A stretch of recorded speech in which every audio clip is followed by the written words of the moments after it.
Hello everyone, welcome to अड्डा 24/7 school. मैं राजेंद्र सांगला। इस सेशन में हम क्लास 9th की पुस्तक है क्षितिज भाग 1 के, जिसके अध्याय संख्या 12, जिसके लेखक का नाम है माखनलाल चतुर्वेदी, जिन्हें हिंदी साहित्य में एक भारतीय आत्मा भी कहा जाता है। अर्थात मैं कहूँ कि माखनलाल चतुर्वेदी जी राष्ट्रीय भावना से प्रेरित कविताएं लिखने के कारण इन्हें एक उपनाम दिया गया, एक उपाधि दे दी गई है, एक भारतीय आत्मा, और इसी नाम से ये बहुत सारी कविताएं भी लिखी हैं। इस सेशन में हम बच्चों क्या पढ़ेंगे? इस सेशन में हम जो इनके द्वारा रचित कविता है हमारे पाठ्य पुस्तक, जिसका नाम है कैदी और कोकिला। मैंने अभी बताया इन्होंने जो भी रचनाएं लिखी लगभग राष्ट्रीय भावना से प्रेरित कविताएं थी। तो यह कविता भी एक ऐसी कविता है जो राष्ट्रीय भावना से प्रेरित है। अब जैसे इसमें दो शब्द हैं, एक तो कैदी और एक कोकिला है, और योजक से ये दोनों शब्दों को जोड़ा गया है। अब यहाँ जो कोकिला है जो आपको दिखाई दे रही है, कोकिला होती है कोयल। क्या होती है? कोयल। वैसे तो कोयल कहा जाता है कि मीठी वाणी में प्रत्येक लगभग मनुष्यों का मन को मोह लेती है। अच्छी, बहुत ही सुंदर वाणी, बहुत ही मधुर, बहुत ही कोमल मीठी वाणी निकालती है। लेकिन यहाँ जो कोयल है, कवि जब कारागार में रहता है तो कोयल की दुख भरी आवाज को, दुख भरी भावनाओं को समझते हुए वह इतना वेदना से भर जाता है कि वह समझता है कि कोयल ने कहीं अंग्रेजों द्वारा दिया गया अत्याचार हमारे ऊपर उसे देख लिया है और वह रो पड़ी है, वह हुक पड़ी है। अब कोकिला तो आपको दिख गया, अब कैदी भी आप लोग देख लीजिए। ठीक है, कैदी साहब हैं और कोकिला कोयल भी है। तो कोयल और कैदी के मध्य जो संवाद हुआ है, जो कवि ने अपनी कल्पना के द्वारा, अपने भावों के द्वारा जो यहाँ हमारे सामने प्रस्तुत किया है, वो एक राष्ट्रीय भावना से समर्पित एक कविता है। ठीक है, इसके बाद हम पढ़ेंगे नेक्स्ट वीडियो में बेटा क्या पढ़ेंगे हम, कैदी और कोकिला से संबंधित जितने भी अभ्यास प्रश्न हैं उनके बारे में चर्चा करेंगे। इससे पहले हमने पढ़ा माखनलाल चतुर्वेदी जी का जीवन परिचय, और साथ में कैदी और कोकिला कविता का सारांश हम लोगों ने पढ़ लिया। उम्मीद करता हूं बच्चों आप लोगों बहुत अच्छे समझ में आ गया होगा। और यह सब हमें कहाँ पढ़ने को मिलता है बेटा? यह सब हमें हमारी पाठ्य पुस्तक क्षितिज भाग 1।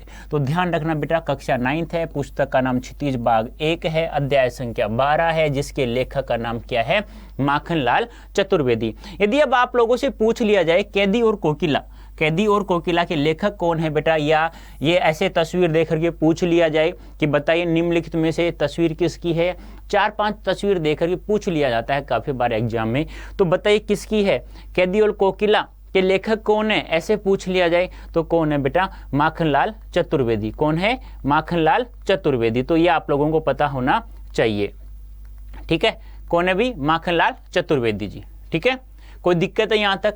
नेक्स्ट, अब हम देखने वाले क्या है, माखनलाल चतुर्वेदी जी द्वारा जो कविता लिखी हुई है कैदी और कोकिला, जो मूल कविता है वह हम लोग देखने वाले हैं। लेकिन पहले हम लोग पाठ, यानी इस कविता का जो सारांश है, पाठ का जो सारांश है, वह हम लोग एक नज़र डाल लें, जिससे हमें यह कविता बहुत अच्छे समझ में आ जाएगी। ब्रितानी उपनिवेशवाद के शोषण तंत्र का बारीक विश्लेषण करती कैदी और कोकिला कविता बहुत लोकप्रिय रही है। यानी कि ब्रितानी उपनिवेशवाद के शोषण तंत्र का बारीकी से विवरण विश्लेषण करती हुई कैदी और कोकिला बहुत ही लोकप्रिय हुई है। अर्थात कवि भी इससे लोकप्रिय हुए और कविता भी बहुत ज़्यादा लोकप्रिय हुई है। यह कविता भारतीय स्वाधीनता सेनानियों के साथ जेल में किए गए दुर्व्यवहारों और यातनाओं का मार्मिक साक्ष्य प्रस्तुत करती है। कहने का तात्पर्य क्या है कि अंग्रेज सरकार द्वारा स्वतंत्रता सेनानियों पर कैसे कैसे बुरे व्यवहार, कठिन यातनाएं, प्रताड़नाएं, पीड़ा उनको दी जा रही है, तो उनका एक प्रस्तुत साक्ष्य, यथार्थ साक्ष्य इन्होंने हमारे सामने प्रस्तुत करवाने की कोशिश की है। कवि जेल में क्या है? एकाकी और उदास है, क्योंकि किस किस प्रकार के, यानी कवि एक राजनीतिक कैदी था, फिर भी उनको कहाँ रखा जाता है? डाकुओं के साथ, बदमाशों के साथ रखा जाता है, लुटेरों के साथ रखा जाता है, बटमारों के साथ रखा जाता है। लेकिन फिर भी उनके साथ ऐसा दुर्व्यवहार किया जा रहा है। उनके साथ भी साथ में बहुत सारे स्वतंत्रता सेनानी उनके साथ भी, इसलिए कवि क्या है? एकाकी है और उदास। एकाकी मतलब एक यानी अकेला बिल्कुल। ठीक है, ऊंची ऊंची जो कोठरियां हैं, बिल्कुल अंधेरा है, वहाँ रहने का तो नहीं है उनको, लेकिन फिर भी रहना पड़ रहा है। कोकिल से अपने मन का दुख, असंतोष, ब्रितानी शासन के प्रति अपने आक्रोश को व्यक्त करते हुए वह कहता है कि यह समय मधुर गीत गाने का नहीं है बल्कि मुक्ति का गीत सुनाने का है। यानी कि जब कोयल को एक रात अंधेरा अंधकार होता है तो कोयल को कारागार के ऊपर छत पर एक कोयल की कूक उसे सुनाई देती है कवि को। तो कवि सोचता है कि कोयल तो सुबह सुबह मीठे बोल, मधुर बोल बोलती है यानी कूकती है, लेकिन आज रात को कैसे कूक रही है, क्या कारण है? तो वो कह रहा है कि हे कोयल, यह समय जो है यह हमारी प्रताड़ना का है, हमारे साथ किस प्रकार का दुर्व्यवहार हो रहा है, हमें किस प्रकार कठोर यातनाएं दी जा रही हैं। यह समय मधुर गीत गाने का नहीं है, यह समय है मुक्ति का गीत गाने का है। जिससे आप मुक्ति के गीत गाओगे तो हम जैसे स्वतंत्रता सेनानियों के मध्य बीच में या उनको एक ऐसा बोल सुनाई देगा जिससे कि वो इस झंझट से यानी कि इस कारागार से बाहर निकलेंगे और मेरे देश को यानी अपने देश को आज़ाद कराएंगे। कवि को लगता है कि कोयल भी पूरे देश को एक कारागार के रूप में देखने लगी है, इसलिए अर्धरात्रि में चीख उठी है।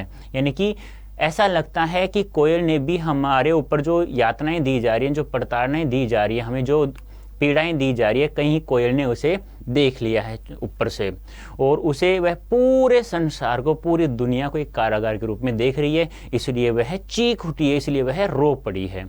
ऐसा कवि को अनुभव हुआ है। अब देखते हैं हमारी मूल कविता। क्या गाती हो, क्यों रह रह जाती हो, कोकिल बोलो तो क्या लाती हो, संदेश किसका, कोकिल बोलो तो कितने अच्छे बोले हैं। क्या गाती हो, क्यों रह रह जाती हो, कोकिल बोलो तो क्या लाती हो, संदेशा किसका है, कोकिल बोलो तो। यहाँ जो शब्द है रह यानी रुक रुक कर यानी चुप हो जाती हो, तो रह का अर्थ क्या होता है, रुकना या चुप होना, रहना, रुकना या चुप होना। कहने का तात्पर्य क्या है, जब कवि स्वाधीनता आंदोलन में कूदने के कारण यानी कि स्वाधीनता आंदोलन में भाग लेने के कारण जब उन्हें जेल में बंद कर दिया जाता है, कारागार बंद कर दिया जाता है, तो एक अंधेरी रात, अंधकार भरी रात में और ऊंची ऊंची जो कोठड़ियां हैं छोटी छोटी, जिनमें बिल्कुल अंधेरा है, किसी को कुछ भी दिखाई नहीं देता, एक दूसरा इंसान भी नहीं दिखाई देता है, तो वे एक दिन रात में कोयल की कूक उसे कानों में सुनाई देती है, उसकी आवाज़ उसे सुनाई देती है। तो कवि क्या कहता है, एक एक पंक्ति का देखना। क्या गाती हो, हे कोयल तुम क्या गा रही हो, क्यों रह जाती हो, और यदि तुम कुछ कह भी रही हो तो बीच बीच में क्यों रुक जाती हो, बीच बीच में रुक क्यों जाती हो, बीच बीच में चुप क्यों हो जाती हो। कोकिल बोलो तो हे कोयल तुम बताओ, तुम कुछ कह रही हो, तुम कुछ गा रही हो तो बीच बीच में चुप क्यों हो जाती हो। क्या लाती हो, संदेश किसका, कोकिल बोलो तो। हे कोयल क्या तुम किसी का संदेश लाई हो, क्या तुम किसी का संदेश लाई हो तो मुझे बताओ, तुम बोलो तो सही, तुम बीच बीच में बोलते बोलते चुप क्यों हो जाती हो, हे कोयल तुम बोलो। यानी कि जब कवि कारागार में होता है, जेल में रहता है, तो उनके साथ बहुत सारे स्वतंत्रता सेनानी भी रहते हैं। तो एक दिन कोयल की आवाज़ रात को अंधेरे में, अंधकार में कवि को सुनाई देता है, तो वो कहता है हे कोयल तुम क्या गा रही हो और गाते गाते बीच बीच में चुप क्यों हो जाती हो, मुझे बताओ, हे कोयल तुम मुझे बताओ। क्या तुम किसी का संदेश लेकर आई हो, या मेरा संदेश लेकर आई हो, या मेरे साथियों किसी का संदेश लेकर आई हो, तो तुम बोलो तो सही, तुम बीच बीच में चुप क्यों हो जाती हो, यदि कोई संदेश लाई हो तो मुझे बताओ। भावार्थ देख लीजिए। प्रस्तुत पद्यांश में कवि ने कारागार में बंद स्वतंत्रता सेनानियों की मनोदशा को दर्शाया है, क्योंकि स्वाधीनता आंदोलन में भाग लेने के कारण कवि भी कारागार में है। अर्थात कारागार का मतलब क्या होता है, जेल, ये ध्यान रखना। वैसे हम यदि इस शब्द के बारे में जानने की कोशिश करें, संधि विच्छेद करें, तो बच्चों क्या हो जाएगा, कारादन आगार। ठीक है, कारा का अर्थ क्या होता है, सीमा। ठीक है, वैसे हम कहें तो कारावास एक मूल शब्द हो जाता है, वैसे कारागार कह सकते हैं। वैसे एगार और आगार दोनों अलग अलग शब्द होते हैं, ये हमें ध्यान में रखना है। ठीक है, तो कवि क्या कह रहे हैं, कवि आंदोलन में भाग लेने का कारागार में, तब एक रात घोर अंधकार मतलब भयंकर काली रात में उसे कारागार के ऊपर एक कोयल को गाते हुए सुना, अर्थात कोयल की कूक सुनाई दी कवि को। तो कवि के मन में कई तरह के भाव एवं प्रश्न उत्पन्न होने लगे। उसे लगता है कि कोयल उसके लिए कोई संदेश लेकर आई है, यानी कि उसके लिए या स्वतंत्रता सेनानियों के लिए कोई संदेश लेकर आई है। उसे ऐसा इसलिए लगा क्योंकि कोयल सुबह गाती है लेकिन अब वह रात को गा रही है। कवि को ऐसा क्यों लगा कि वह किसी के लिए कोई संदेश लाई है? क्योंकि कोयल को महसूस हुआ, कवि जानता था कि कोयल तो भी सुबह सुबह गाती है मीठे बोल, जिसको सभी के मन को हर लेती है, सभी को बहुत अच्छा लगता है, लेकिन आज कोयल रात को गा रही है, अर्थात किसी का ना तो किसी का कोई संदेश लेकर आई है। उससे इन प्रश्नों का बोझ सहा नहीं गया और वह कोयल से प्रश्न पूछने लगता है। वह सर्वप्रथम कोयल से पूछता है कि तुम रात को क्यों गा रही हो? फिर गाते गाते तुम बीच बीच में चुप क्यों हो जाती हो, अर्थात रुक क्यों जाती हो? हे कोयल, जरा बताओ तो, क्या तुम मेरे लिए कोई संदेश लेकर आई हो? अगर कोई संदेश लेकर आई हो तो उसे कहते कहते चुप क्यों हो जा रही हो? हे कोयल, तुम स्पष्टतया बोलो, यानी स्पष्ट रूप से बोलो। यहां कहने का तात्पर्य क्या है? कवि ने जो कोयल की कूक सुनाई दे रही है, तो कोयल से जो प्रश्न है उनके मन में जो आ रहे हैं, कवि की कल्पना के द्वारा जो प्रश्न उपस्थित हो रहे हैं, उनको कोयल से वह पूछ रहा है। नोट, कुछ महत्वपूर्ण बातें वो ध्यान रखना। कवि ने कोयल को यहाँ स्वतंत्रता का प्रतीक बताया क्योंकि उसने स्वतंत्रता सेनानियों के प्रति सद्भावना प्रकट की है, यानी कोई संदेश ऐसा महसूस हुआ कि कोई संदेश लेकर आई और कोई संदेश लेकर आई है तो हमारे प्रति उसकी सद्भावना है, इसलिए कोयल को यहाँ स्वतंत्रता का प्रतीक बताया गया है। आगे देखिए नेक्स्ट पद्यांश।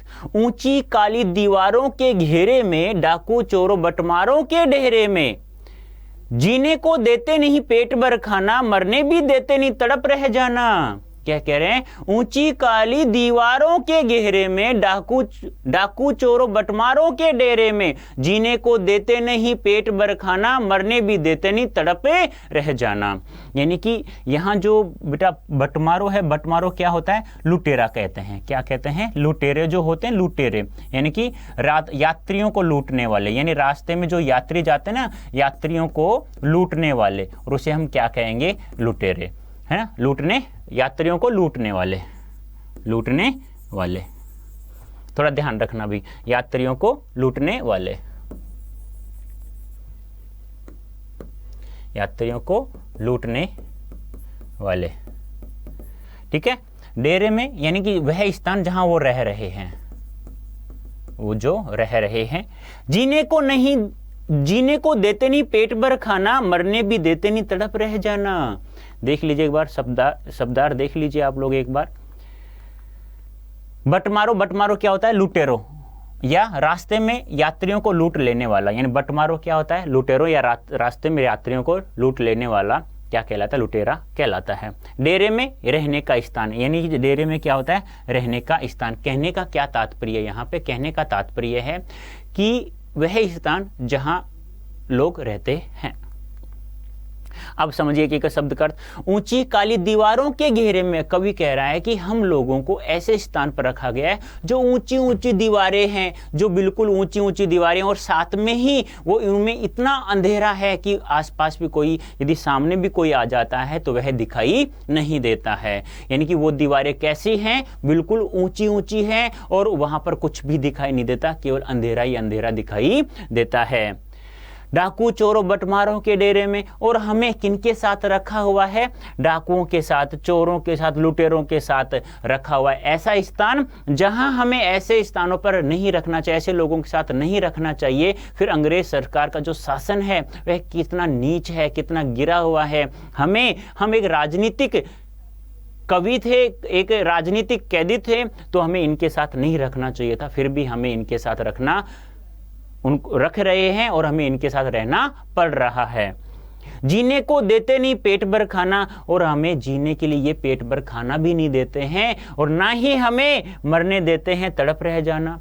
यानी पेट भर खाना भी नहीं देते हैं और साथ में हमें तड़पने के लिए छोड़ देते हैं। केवल हमें इतना ही खाना देते हैं कि तड़प तड़प के केवल हम लोग जीवित रह सकें किसी प्रकार से, और हमसे बहुत सारा कार्य करवाते हैं।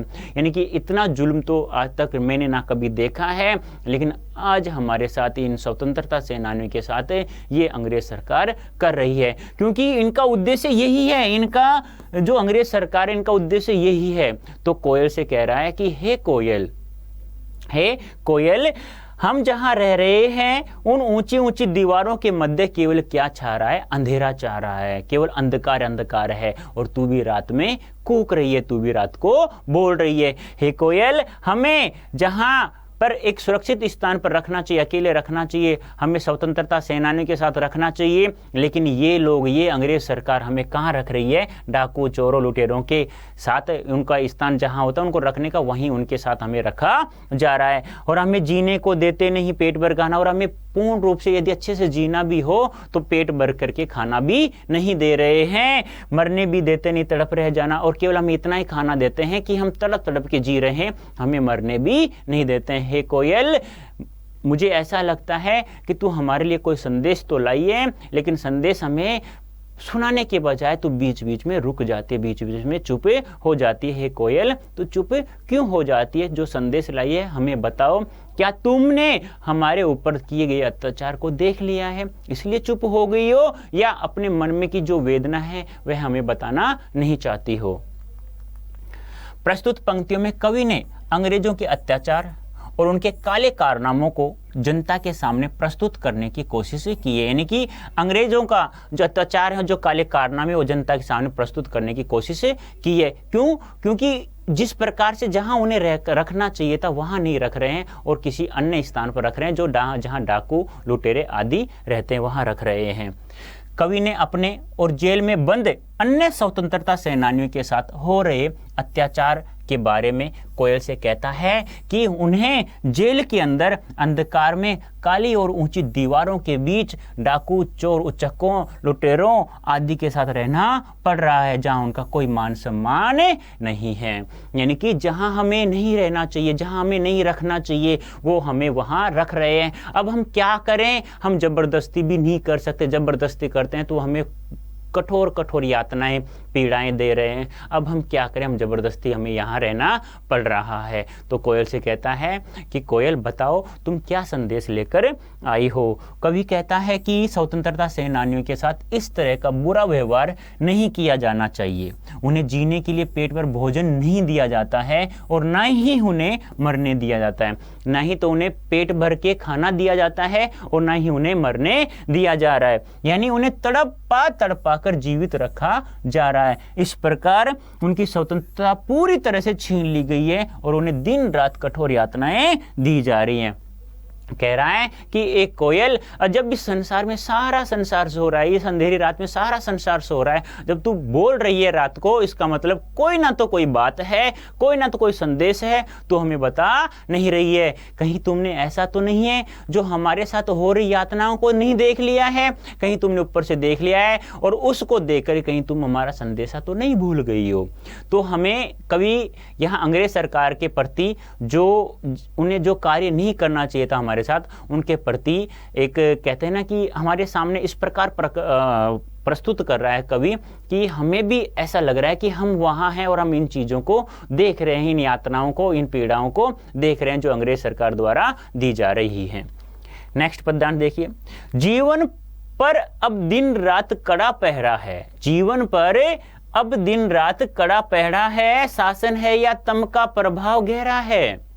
देखो कितनी अच्छी पंक्ति है। कवि ने यहाँ जो कहते हैं ना कि राष्ट्रीयता की भावना में कूट कूट के भरी थी, कूट कूट के भरी थी, इसलिए तो उन्हें क्या कहा गया है? एक भारतीय आत्मा कहा गया है, एक भारतीय आत्मा कहा गया है। तो क्या कहा है? नेक्स्ट पद्यांश देखे तो हम, जीवन पर अब दिन रात कड़ा पहरा है, शासन है या तम का प्रभाव गहरा है, हिमकर निराश कर चला रात भी काली है, इस समय काली मही जगी क्यों आली है। यानी कि कवि कह रहा है तम का अर्थ क्या होता है बेटा? यहाँ पे अंधेरा। तम का अर्थ क्या होता है? अंधेरा। ठीक है। हिमकर का अर्थ होता है चंद्रमा। हिमकर क्या होता है? चंद्रमा।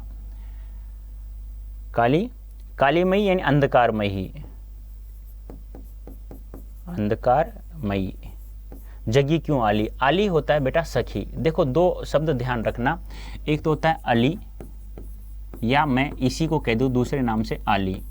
एक होता है अली या आली। ये ध्यान रखना बेटा, ये बहुत ही कंफ्यूज करता है बच्चों को, बहुत ज़्यादा कंफ्यूज करता है। इनका जब शब्द युग्म के अनुसार इनका अर्थ पूछा जाता है, तो एक बात मैं बता दूं, स्त्री सूचक जितने भी शब्द होते हैं, ध्यान से समझना बच्चों, स्त्री सूचक जितने भी शब्द होते हैं, स्त्री सूचक शब्दों का अंतिम वर्ण लगभग दीर्घ ई या दीर्घ ऊ होता है, ये ध्यान रखना है। तो यहां ध्यान रखना, अली दीर्घ ई है, छोटी यानी लघु ई है, तो छोटी ई वाला यानी लघु ई वाला होता है, उसका अर्थ होता है भंवरा, और जो बड़ी है उसका अर्थ होता है सखी या सहेली। तो आली का अर्थ क्या हो गया? सखी। दोनों शब्दों को ध्यान रखना है, अली और आली, ये दोनों ध्यान रखना है। ठीक है, एक बार शब्दार्थ देख लीजिए। हिमकर होता है चंद्रमा, तम का होता है अंधेरा या अंधकार, कालिमामयी अंधकार से व्याप्त, यानी अंधकारमयी यानी अंधकार से व्याप्त। आली यानी सहेली या सखी। तो ध्यान रखना बेटा, हिमकर चंद्रमा, तम अंधकार, कालिमा अंधकार में ही, और आली होता है सहेली या सखी। अब देखिए, जीवन पर अब दिन रात कड़ा पहरा है। कवि कह रहा है कि हम पर, यानी कि मेरे साथ और भी स्वतंत्रता सेनानी है, हम पर अंग्रेज सरकार ने बहुत ही रात दिन कड़ा पहरा रखा है। यानी कि ना तो हमें एक दूसरे से बातें करने देते हैं, ना अब हमारी ऊंची ऊंची कोटड़ियां हैं, ऊंचे ऊंचे दीवारें हैं, उसमें अब कुछ अंधेरा, इतना अंधेरा छा गया है कि हमें कुछ दिखाई नहीं देता है, वो हमें बातें भी नहीं करने देते हैं। तो जीवन पर अब दिन रात कड़ा पहरा है। कवि कहता है कि हम लोगों पर, हम स्वतंत्रता सेनानियों पर अंग्रेज सरकार का दिन रात अर्थात रात दिन कड़ा पहरा रहता है। शासन है या तम का प्रभाव गहरा है, यानी कि ये इनका ऐसा कोई शासन है क्या, ऐसे कोई शासन करते हैं कि ये हमारे ऊपर बिल्कुल अंधकार में, बिल्कुल भयंकर घोर अंधकार में इन्होंने हमें रख रखा है, जहां पर इंसान एक, यानी कि ऐसे स्थान को देख करके डर जाता है, भयभीत हो जाता है, उन स्थानों पर हमें रखा हुआ है। तो हमें ऐसा लगता है ये हमारे साथ, ये अंग्रेज सरकार शासन नहीं करिए, इनका उद्देश्य यही होता है कि हम जैसे स्वतंत्रता सेनानियों को क्या करें, इनको प्रताड़ना दें, इनको यातनाएं दें, इनको पीड़ा दें कठोर। हिमकर निराश कर चला रात भी काली। अब हमें ऐसा लगता है चंद्रमा भी निराश होकर के चला गया है, यानी कि जो चंद्रमा रूपी जो रोशनी थी वह भी हमारे पास नहीं है, इसलिए यह भयंकर काली रात हो गई है, भयंकर अंधेरा हो गया है। इस समय कालीमयी जगी क्यों है आली, यानी जब ये सारा संसार सो रहा है, यानी कि जब इस पूरे अंधकार में, इस भयंकर अंधकार में जब सारा संसार सो रहा है, तो बताओ हे सखी, यानी कि हे कोयल, तुम क्यों जगी हो, क्या कारण है, तुम क्यों जग रही हो? क्या तुमने हमारे ऊपर हो रहे अत्याचार को देखा है, या तुमने हमारे लिए कोई संदेश लाई है? तो बताओ, तुम बोलते बोलते बीच बीच में चुप हो जाती हो। तो कवि क्या कहता है? कवि कहता है कि हम लोगों पर, हम स्वतंत्रता सेनानियों पर रात दिन अंग्रेज सरकार ने बहुत ही कड़ा पहरा रख रखा है। बहुत सारे पुलिस वाले रखे हुए हैं, बंदूक थाने रखे हुए, बंदूक लेकर के रखे हुए हैं, और हमें कुछ बोलने नहीं देते हैं, ना हमें कुछ दिखाई देता है। यानी कि जिस प्रकार से काला पानी की सजा होती है, इस प्रकार की सजा हमारे साथ हो रही है। यह अंग्रेज सरकार का शासन है या अंधकार का प्रभाव है हमारे ऊपर, या उनकी जो कठोर यातनाएं दे रहे हैं, क्या उनका भी एक हिस्सा है? क्या उनका एक शासन का एक तरीका है क्या अंधकार में शासन में रखना कैदियों को? हिमकर निराश कर चला रात भी काली है, यानी कि जो चंद्रमा था, जो एक रोशनी थी, जो हमें एक प्रकाश देने के लिए, जो एक हमारा जीवन को एक जिजीविषा जीने के लिए जो प्रकाश की रोशनी आती थी, चंद्रमा की जो रोशनी आती थी, जो प्रकाश आता था, अब ऐसा लगता है कि चंद्रमा भी हमसे रूठ करके, हमसे निराश होकर के चला गया। इसलिए इस भयंकर काली रात में तू ये बता कि अंधकारमयी रात में तू क्यों जग रही है? हे कोयल, हे सखी, तू क्यों जग रही है, क्यों जाग रही है? जब ये सारा संसार सो रहा है तो तू क्यों नहीं सो रही है? मुझे ऐसा अनुभव होता है कि तू कोई ना तो कोई संदेश लाई है, या हमारे ऊपर हो रहे अत्याचार को देख लिया है, इसलिए तू जगी हुई है, तुझे भी इस भारत देश को स्वतंत्र कराने की इच्छा जग रही है। प्रस्तुत पंक्तियों में कवि कह रहा है कि, भावार्थ देख लीजिए व्याख्या। प्रस्तुत पंक्तियों में कवि कह रहे हैं कि अंग्रेज सरकार का हम पर रात दिन कड़ा पहरा रहता है, हम लोगों पर अंग्रेज घोर अन्याय कर रहे हैं। घोर यानी भयंकर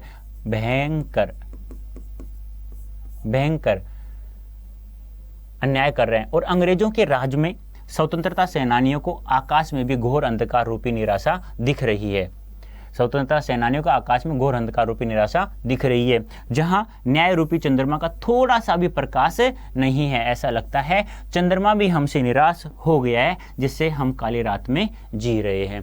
यानी कि हमें थोड़ा सा जीवन जीने की इच्छा जग जाती जब थोड़ा सा कोई प्रकाश दिखता। अब ऐसा लगता है कि चंद्रमा भी हमसे क्या हो गया है, नाराज हो गया है। वो कहा करते हैं ना कि जब दुख आते हैं ना, तो दुख पे दुख इस प्रकार के आते चलते रहते हैं, तो सुख के बारे में हम लोग सोच भी नहीं पाते हैं, यानी सुख तो हमें याद ही नहीं रहता है। तो वही बात है, कवि कह रहा है कि इस भयंकर अंधकार में, इस घोर अंधकार में चंद्रमा भी हमसे नाराज हो गया। थोड़ा सा प्रकाश आता था जिससे हम ऐसा लगता है कि हाँ, हमारे पास भी कोई उजाला है, कोई जीने की जिजीविषा है, लेकिन अब क्या करें, वह भी हमसे नाराज होकर चला गया है। इसलिए स्वतंत्रता सेनानी के माध्यम से कवि कोयल से पूछता है कि हे कोयल, इतनी रात तू क्यों जाग रही है और दूसरों को क्यों जगा रही है? क्या तू कोई संदेश लेकर आई है? यानी कह रहा है कि इस पूरे भयंकर अंधकार में सारा संसार सो रहा है, पूरी दुनिया सो रही है, अंधकार में ही रात में सब सो रहे हैं, तू क्यों बोल बोल करके अपनी आवाज से क्यों जगा रही है? वैसे तो कहा जाता है कि तेरी मीठी आवाज सुन करके सभी प्रसन्न हो जाते हैं, लेकिन अभी तू काली रात में क्यों किसी को जगा रही है? दिन में तो हमें वैसे वो सोने नहीं देते हैं अंग्रेज सरकार के लोग, और अब रात में तू जगा रही है, क्या बात है? कुछ न कुछ संदेश है तो हमें बता नहीं रही है। बताते बताते तो बीच बीच में चुप हो जाती है। तू चुप क्यों हो जाती है? यदि कोई संदेश लाई है मेरे लिए या मेरे दोस्तों के लिए, साथियों के लिए, तो बता, तू बीच में चुप मत हो। तो कोयल से कह रहा है कवि। नोट ध्यान रखना, कवि एक राजनीतिक कैदी था, परंतु उसे चोर, डाकू, लुटेरों आदि के साथ रखा जा रहा था। ये विशेष बातें होती हैं, इसलिए मैंने नोट डाल करके इसे लिख दी है। आगे देखो, क्यों हुक पड़ी वेदना बोझ वाली सी, कोकिल बोलो तो क्या लूटा मर्दुल वैभव की रखवाली सी। कोकिल बोलो तो, यानी क्यों हुक पड़ी, हुक यानी क्यों रो पड़ी, क्यों रो पड़ी, हुक पड़ी यानी रो पड़ी, चीख उठी। वेदना बोझ वाली सी, वेदना होता है दुख, शोक, दुख या शोक। कोकिल बोलो तो क्या लूटा मर्दुल वैभव, मर्दुल होता है मधुर या कोमल, वैभव होता है धन दौलत, समृद्धि जिसे कहते हैं। रखवाली सी कोकिल बोलो तो देखो शब्दार्थ देख लो, हुक रोपड़ी, वेदना दुख या शोक, मृदुल मधुर या कोमल, वैभव धन दौलत। ठीक है, तो अब यहां कवि कह रहा है, क्या कह रहा है यहां पर? कवि कह रहा है कि एक कोयल, तेरी मधुर आवाज है, सभी को तू अच्छी लगती है, तेरी बोली अच्छी लगती है, तू ऐसा रात को अब क्यों बोल रही है? अब ये तेरी जो बोली है या लोगों को भी अच्छी नहीं लग रही, रात को नहीं बोलना चाहिए, तुझे रात को जगाना नहीं चाहिए। तो वेदना जी लग रही है, पहले शब्दार्थ देख लीजिए। वेदना दुख या दर्द होता है, क्यों हुक पड़ी दर्द के स्वर में रो पड़ी, यानी कि कहीं ऐसा लगता है, कवि को लगता है कि कहीं कोयल ने हमारे ऊपर जो अत्याचार कर रहे हैं ये अंग्रेज सरकार, कहीं उसने देख लिया है, और देख लिया हो तो अब वह रो पड़ी है, दर्द के मारे, वेदना के मारे रो पड़ी है। मृदुल कोमल, मधुर या कोमल, वैभव होता है धन दौलत। ठीक है, तो वेदना क्या होता है? दुख या दर्द। क्यों हुक पड़ी दर्द के स्वर में रो पड़ी, मृदुल मधुर या कोमल, वैभव धन दौलत। क्यों हुक पड़ी? हे कोयल, तू क्यों रो पड़ी? तुझे क्या दुख है? तूने क्या देख लिया? ऐसा कौन सा संदेश लाई है तू हमारे लिए? तू क्यों रो पड़ी है? वेदना बोझ वाली सी, यानी कि तुम्हारा जो दुख है, मुझे ऐसा लगता है तेरे ऊपर बहुत सारा बोझ रखा हुआ है, तू बता नहीं रही है अपने दुख को, या हमारे एक दुख को देख करके तू दुखी है तो हमें बता। दुख को बांटने से बट जाता है। एक इंसान जब किसी दूसरे इंसान को अपना दुख बताता है तो उसका मन हल्का हो जाता है, तो तू अपने मन को हल्का क्यों नहीं कर रही है? कोकिल बोलो तो, एक कोयल बोलो तो। कवि क्या कह रहा है? हे कोयल बोलो, तुम्हारी जो वेदना है, जो बोझ वाली तो लग रही है, जो दुख है तुम्हारा, उस दुख के कारण तुम क्यों रो पड़ी हो? तुम्हें क्या दुख है? तुम बताओ। तुम बताते बताते चुप क्यों हो जाती हो, रुक क्यों जाती हो? हमें बताओ। क्या लूटा मर्दुल वैभव की रखवाली सी, कोकिल बोलो तो। हे कोयल बोलो, क्या लुट गया है मुझे बताओ, उस असल वैभव का, उस कोमल वैभव से जो तू जिसकी रखवाली करती थी, असल में बताओ वहां से क्या लुट लिया गया है, क्या लुट गया है। जिसकी तू रखवाली करना चाह रही थी, सॉरी जिसकी तू रखवाली करती थी, क्या उसमें से कोई धन दौलत गायब हो गई है, क्या लुट गया है? तू मुझे बता तो सही, तू हमें बता तो सही, तू क्या संदेश लेकर आई है। तू एकदम से रो पड़ी है, तेरा दुख है, मुझे अनुभव हो रहा है, तू वेदना में बहुत ज्यादा दुखी है, तेरे ऊपर बहुत ज्यादा दुख का बोझ रखा हुआ है। तू मुझे बता क्या बात सच है, क्या किसी ने धन दौलत को लूट लिया है, क्या असल में जहां तू धन दौलत की रखवाली करना चाह रही थी, क्या वहां से किसी ने लूट लिया है? तेरी जो आवाज है वह लोगों को प्रसन्न करने वाली, सभी को तेरी आवाज मीठी लगती है, लेकिन आज तेरी आवाज में मुझे दर्द सा महसूस हो रहा है। तू बता क्या बात है। तो कवि बार बार कोयल से प्रश्न कर रहा है कि हे कोयल बता कि कोयल इस कोयल से प्रश्न क्यों करता है कि कोयल सुबह सुबह बोलती है बिल्कुल मधुर कोमल आवाज में, लेकिन अब जो है यह कोयल है रात में गहन अंधकार में बोल रही है, कूक रही है, और उस कूकने में कवि को क्या लगता है, क्या हो रहा है कि वह रो पड़ी है। रोएगी क्यों? वेदना के बोझ से, वेदना दुख के बोझ से, दर्द के बोझ से। कोकिल बोलो, कोयल बोलो, तुझे क्या दुख है, तुझे किस दुख का बोझ है कि तू वो क्यों रो पड़ी है, क्यों रो रही है? क्या लुट गया है मर्दुल वैभव की रखवाली जी? कोकिल बोलो थे, कोयल बोलो, जिसकी तुम रखवाली कर रही थी, क्या वहां से धन दौलत कोई लूट लिया है? असल में कौन सी दौलत लुट गई है, तू बता तो सही। तू कोई संदेश लाई है लेकिन तू बता नहीं रही है। भावार्थ देख लीजिए। प्रस्तुत पंक्तियों में कवि ने कोयल के स्वर में निहित वेदना को बोझ के समान बताकर प्राचीन भारतवासियों के मन में छुपी वेदना की तरफ इशारा किया है। भावार्थ क्या है कि प्रस्तुत पंक्तियों में कवि ने कोयल के स्वर में निहित वेदना को बोझ के समान बताकर, यानी कि कोयल के स्वर में जो वेदना है, जो दुख है, उसको बोझ के समान बताकर प्राचीन यानी कि परतंत्र जो गुलाम है, गुलामी भारतवासियों के मन में छुपी वेदना की तरफ इशारा किया है। कवि कोयल से पूछता है कि हे कोयल, इस अंधेरी रात में जब सारा संसार सो रहा है तो तुम भारी वेदना और दुख के बोझ से दर्द के स्वर में क्यों रो पड़ी हो, क्यों रो रही हो? तुम मधुर अर्थात कोमल स्वर की रखवाली हो तो तुम बताओ असल में खजाने से क्या लुट गया है। अर्थात जेल में बंद कवि ने कोयल की आवाज में दर्द का अनुभव करता है।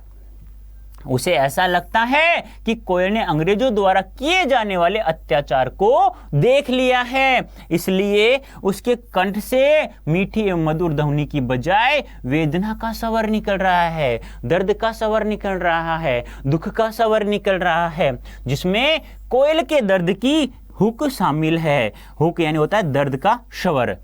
कवि के अनुसार कोयल अपनी वेदना सुनाना चाहती है, यानी कवि के अनुसार कवि कह रहा है कि कोयल अपने दुख को, अपने दर्द को, अपनी वेदना को सुनाना चाह रही है, लेकिन मुझे ऐसा लगता है कि उसने हम पर हो रहे अत्याचार को कहीं देख लिया है, इसके मारे वह रो पड़ी है।